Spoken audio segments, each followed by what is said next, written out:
Just you and me. It could be just you and me.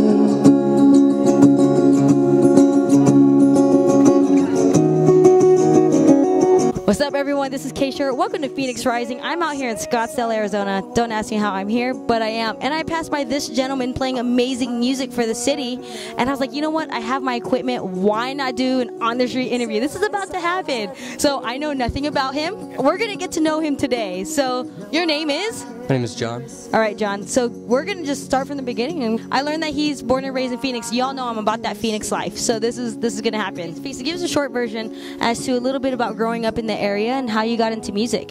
I don't know, it's a good town. Lived in Scottsdale pretty much most of my life. Oh, I got into music by, I don't even know, I was like 12. And everyone under 12 learns guitar, so that's what I did. And I was bad at it, so then I learned drums and I was good at it. So I just didn't stop. And just recently started playing guitar again. How'd you get involved in the instrument? Was it music class while you were in school? Was it a relative? Was it a friend? Was it?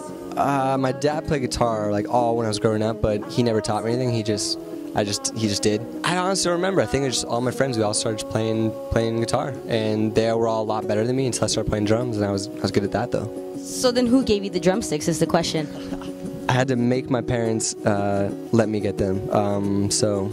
Was it a birthday present? Was it? It was actually Memorial Day at Guitar Center, and they were having like this like contest. Like, you know, they do a lot of discounts that day, and I was going hoping that drum set would be discounted, and I showed up, and like they were auctioning off like gift cards, and I happened to win one of the gift cards. It was $50, like not that much. And so I ended up just getting one that day. Like my dad was like, all right, well you won, so we might as well just, you know, get one. So how long were you playing drums for? I've been playing drums now about 13 years. But then you said you picked up the guitar after you were bad at it, but you picked it up and you didn't sound half bad out here. When did you pick up the guitar and what made you give it a second chance? I've always kind of like fiddled around with it, you know, but I didn't get serious about it until I realized that if I wanted to do music as a career, like, I had to rely on myself and my skills. So I realized time to learn to sing and play guitar, and so I just did.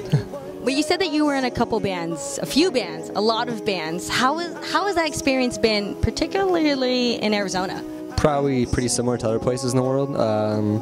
There's good promoters, bad promoters, good venues, bad venues, good bands, bad bands. Obviously, I was only in good bands, so I'm just kidding. Thank you. Thank you so much. Yeah. Can you repeat the question? I got distracted. The question is, how has your experience been forming bands, staying in bands while in Arizona? Because Arizona isn't known as the music mecca of the world. So how has your experience been since you've been here? When I first started, when I was like younger, it was actually kind of not super great. It was a lot of promoters and stuff kind of taking advantage of bands, and you know, a lot of bands just don't know like the business side of things, so they got taken advantage of very easily. You know, made a lot of mistakes, just, you know, stuff like that. But now it's actually getting a lot better. Phoenix is, I think, kind of growing as a place for music, a hot spot. And so yeah, right. Like, currently, it's phenomenal. It's really good. Well, what kind of artist would you describe yourself? It's hard for me to categorize my music because I know everyone always says, oh, I listen to everything, but I really do, especially when I'm writing. I try to listen to a good mix of music, because the way I see songwriting is kind of like an input machine. You take in whatever you're listening to and you put out similar music to what you're listening to. So if you're listening to bad music, you're going to put out bad music. And if you're listening to one type of music, you're going to put out that type of music. And I don't think a lot of people understand that. So especially when I'm writing, I'll try to listen to a lot of classical scores, like movie scores, hip-hop.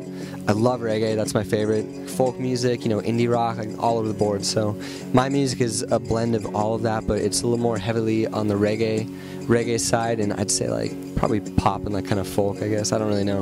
All right, Mr. John, so where can I find you next? If I want to see you live in performance, obviously I just found you right now, so I got a free concert just for me because no one else is here. So where can I find you next? And then where can we find you through the online social media?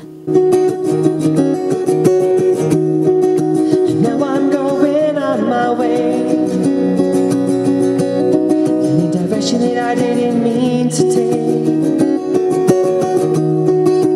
Maybe it's just meant to be. So don't get caught up in mystery.